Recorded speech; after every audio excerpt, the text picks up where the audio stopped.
봉쇄해야 됩니다. 그래서 제가 그 말씀을 드리는 거예요. 대한민국의 부동산 이 문제는 정말 이 사회 발전을 통째로 가로막는 아주 암적인 문제가 됐어요. 부동산 거래하는 사람이 나쁘다는 얘기 아닙니다. 그건 시스템이 사회가 그렇게 허용하니까 그렇게 하는 거예요. 근데 그 정책을 제대로 못 만든 또는 의지를 갖지 않은 그 결정권을 가진 권한을 가진 사람이 문제인 거죠. 최소한 국민주권정부에서는 그렇게 하지 않는다. 그리고 정책을 만들 때는 이 부동산에 대한 욕구는 워낙 강렬해서 구멍이 정말 바늘 구멍만한 틈새만 생겨도 그게 확 커져가지고 댐이 무너지듯이 무너진단 말이에요. 그래서 정책 입안 과정에서 정말로 치밀해야 돼요. 알겠습니다. 완벽하다 싶을 정도로 치밀해야지 아마 이렇게 하면 안 돼요. 네, 알겠습니다. 그 절대 안 돼요. 아마. 예? 0.1%가 안 돼요. 완벽하게. 그래서 이 정책의 신뢰, 안정성이 꼭 담보돼야 되겠다. 그 말씀 드리고요. 그러면은 이번에 매물 잠기면 어떡할 거냐. 버티는 게 이익이냐, 아니냐. 이것도 합리적으로 판단해야죠. 지금 뭐 일부에서 정부에 관계된 사람들 중에 다주택 있는데 니그부터 먼저 팔아라고 시켜야 되는 거 아니냐 이렇게 얘기하는데 저는 이것도 문제가 있다고 생각합니다. 제가 예를 들면 누구한테 이거 팔아라고 시켜서 팔면 그거는 그 정책이 효과가 없다는 뜻이에요. 제발 팔지 말고 좀 버텨줘 라고 해도 팔게 상황을 만들어야죠. 그 시켜서 억지로 파는 거 의미 없어요. 아, 파는 게 이익이다. 지금 다주택을 해소하는 게 경제적으로 이익이다라고 합리적 판단이 가능하게 제도를 만들어야죠. 그런 제도를 만들 권한이 없거나 제도적 장치가 부족한 게 아니잖아요. 할 거냐 말 거냐만 남는 거지 얼마든지 할 수 있지 않습니까? 다만 이제 정치적인 정무적인 문제가 남겠죠. 그런데 대한민국에서 이 부동산 투기, 부동산 불로소득 공화국이라고 하는 것을 시정하는 것만큼 중요한 국가적 과제가 어디 있겠습니까? 그 이번에 안 하면 완전히 잃어버린 20년 뭐 이렇게 돼가지고 나라가 정말 심각한 위기에 처할 때, 즉 풍선이 터질 때까지는 그냥 그대로 쭉 달려갈 가능성이 높아요. 지금이라도 막아야죠. 그래야 피해가 최소화됩니다. 지금 단계에 할 수 있는 최선을 다하는 거고, 버티는 게 손해인 걸 설계를 해야죠. 네. 그거 할 수 있잖아요, 그죠? 네. 지금 규칙 따라서 하는 게 현실적으로 이익이라는 객관적인 믿음을 만들어야죠. 네. 그래서 이번에 또 했더니 또 안 되더라 이러면 이 앞으로 남은 4년 몇 개월 이 국정을 이끌 수가 없습니다. 그래서 반드시 이번에는 완벽하게 합리적으로 공정하게 제도를 설계하고 집행을 하도록 준비를 하시기 바랍니다. 네. 그리고 5월 9일까지 어쨌든 만료를 하는데 계약한 원래는 잔금까지 내야 되는 거긴 하지만 5월 9일을 양보할 수는 없고 네. 5월 9일로 하는데 다만 시간이 너무 짧고 네.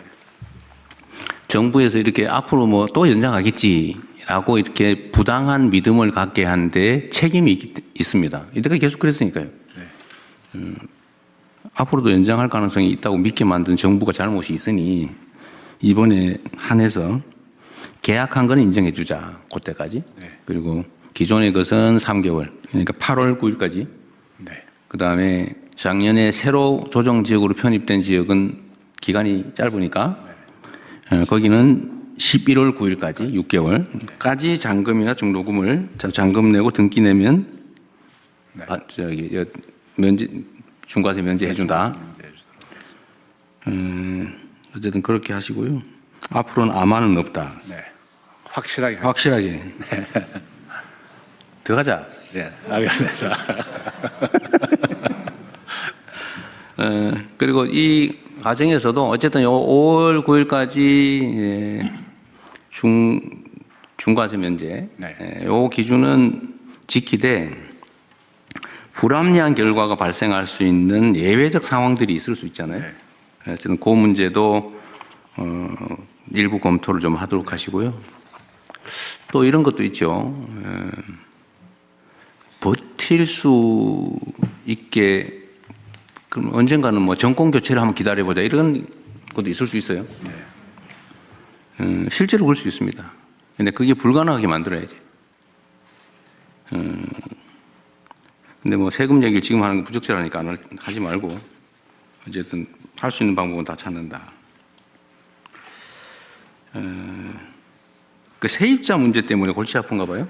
네, 그렇습니다. 지금 이 조정 지역에 대해서는 팔게 되면은 당장 자기가 들어가서 들어가야 살아야지만 되는데. 됩니다. 그런데 세입자가 있는 경우에는 이 세입자가 있기 때문에 당장 들어가서 살 수 없게 됩니다. 그래서 그런 부분도 지금 살고 있는 세입자의 임대 기간까지는 뭐 예외적으로 한다든지 해서 그 이유는 반드시 들어가게. 어쨌든 5월 9일까지고 네. 무조건 5월 네, 9일까지인데 세입자들이 6개월 안에 못 나갈 상황 또는 3개월, 6개월 안에 못 나갈 상황 그런 경우에 대한 보완 방안. 대안은 한번 검토를 해보시죠. 네, 그렇게 하겠습니다. 그러나 5월 9일은 변하지 않는다. 네. 네. 5월 9일은 확실하게 지키겠습니다. 확실하게. 아마 바뀌는 일은 없을 것이다. 알겠습니다. 네. 또 추가할 거 혹시 있으신가요? 네, 다른 의견 없으시면 재경부 장관께서 보고에서 제안하신 내용에 그렇죠. 저 하나 물어볼게요. 이게 제가 지금 이제 며칠 사이에 한 하루 이틀 사이에 또 바뀌긴 했는데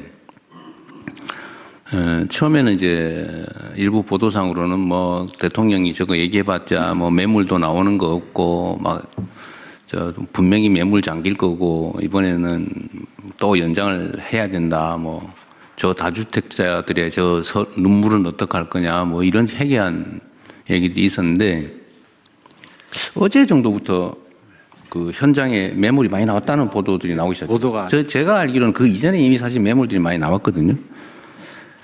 그 통계청이나 아니면 어디서 뭐 자료 수집하는 데서 이 매물 증가하는 거 이런 거 통계들 있나요? 거래 통계는 있을 수 있는데. 예, 있습니다. 그래서 한번 예. 얘기해 보실래요? 어떻게 변화되고 있는지? 그러니까 현재 이번에 서울 전체적으로 매물이 좀 줄긴 했는데요. 강남 3구하고 용산 쪽에서는 전체 평균 대비 11.74%가 매물이 늘어났다고 보고되고 있고요. 평시보다 11.7%가 74%예요. 늘어났다. 예, 송파가 15% 상향이 되고요. 15%나 늘어났다고. 예, 용산은 4.19% 해서 좀 낮고 그렇습니다. 용산하고 강남 3구가 매물이 늘었다는 건 굉장히 중요한 포인트입니다. 10몇 퍼센트 두 자릿수로 늘었다 매물이. 네. 앞으로 더 늘어나겠죠. 그럴 거로 저희는 그래서 추세적으로 늘어나는 것도 더 늘어나고 있잖아요. 그죠? 네. 오늘 이 국무회의를 기점으로 좀 더 늘어나겠죠. 네, 저 대통령님 행안부 장관입니다. 제가 이 검토를 해보다 보니까요, 이게 왜 5월 9일이냐? 네. 왜 5월 9일이지? 네네. 지난 정부가 시작한 날입니다. 이게 5월 30일인가 31일 날 시행령 개정을 했는데 소급해서 5월 9일부터 적용을 한 겁니다. 그러니까 이게 일종의 정권 이 자본에 대한 기념품으로 다주택자들한테 선물을 준 이런 케이스입니다. 근데 이게 어떻게 가능하냐면 분명히 조세는 법률주의인데 법률로 정해야 되는데 다주택자에 대한 규정이 시행령에 규정이 되어 있습니다. 그러니까 다주택자에 대한 세율은 법에 정해 있는데 누구를 다주택자로 볼 것이냐라고 하는 게 시행령으로 정해져 있다 보니까 그거를 조정해서 시행령에서 일종의 감세를 한 겁니다. 그래서 이 시행령에 정해져 있는 다주택자 기준 명확한 그 규정을 법률로 옮기는 작업을 해주셨으면 좋겠습니다. 근데 뭐 이거 앞으로는 아예 그냥 시행령에 위임한 조항을 없애버리는 것도. 네, 그렇게 해서 법률로 정해버리는 게 좋겠습니다. 이번에 어차피 이 제도 전체 설계를 바꿀 거 아니에요? 바꿀 때 이번에는 감안해서 하시죠. 예, 대통령 이번에는 이게 시간이 좀 짧기 때문에 시행령으로 하고 이건 법으로 이제 또 이후에 그렇죠. 이거는 그냥 놔두면 5월 9일에 잔금까지 내야 되는데 네네. 하여튼 아까 얘기했던 너무 짧은 상황에 해야 되기 때문에 시행령 보완은 그건 시행령으로 할 수밖에 없겠네요. 네네, 그렇게 하겠습니다. 근데 제가 어제 밤에 우리 국무위원님들 아니면 뭐 부처장들도 이거 혹시 의견 있으면 준비하라고 했는데 준비된 분도 있으면 말씀하십시오. 다 하셨어요? 다 하신 모양이니? 대통령 마지막으로요. 저기 보시면은 저 2번에 보시면은 토지 거래 허가제 구역에서는 허가 후 4개월로 되어 있습니다. 잔금 실거주 의무가 이게.